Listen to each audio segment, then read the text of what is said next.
Hi everyone, आज हम discuss करेंगे कि एग्ज़ाम सेंटर पे पहुंचने के बाद आपको किन बातों का ध्यान रखना है।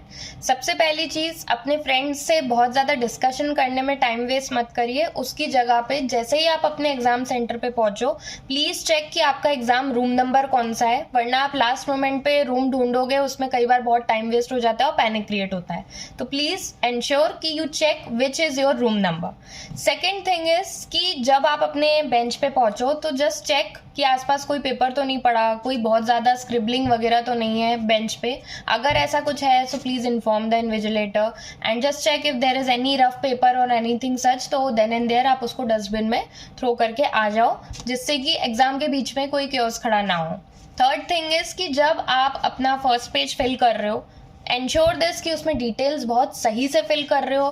प्लीज़ कुछ भी एज्यूम मत करो। अगर आपको कहीं पे भी डाउट आ रहा है कोई भी इन्फॉर्मेशन फिल करने में, feel free to ask to your invigilator, क्योंकि फर्स्ट पेज की इन्फॉर्मेशन सही होना बहुत ज़रूरी होती है। अनदर थिंग इज कि जब भी आपको सप्लीमेंट्री पेपर चाहिए, सप्लीमेंट्री शीट चाहिए, तो बिल्कुल लास्ट मोमेंट का वेट मत करना कि जब हमारा पूरा पेपर कंप्लीट हो जाएगा तो हम सप्लीमेंट्री शीट की रिक्वेस्ट करेंगे इन्विजिलेटर से।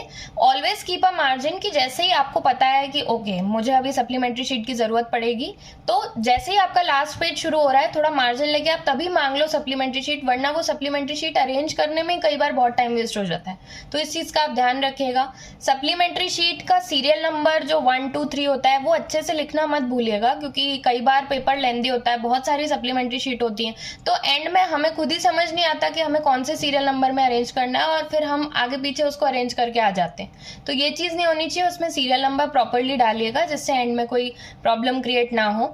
अनदर थिंग इज कि जब भी आप कोई आंसर लिख रहे हो, start a new answer with a new page. आपके आंसर का जो सीरियल नंबर है वो सही होना बहुत ज़रूरी है।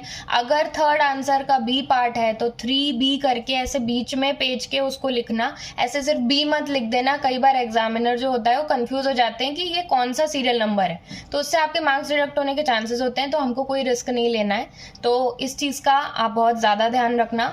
एंड जब आप सप्लीमेंट्री शीट टाई करो तो एंश्योर कि आपने उसको अच्छे से टाई किया है उसका knot, because you know it will help you and you should always try कि हम अपनी साइड से कोई गलती ना करें।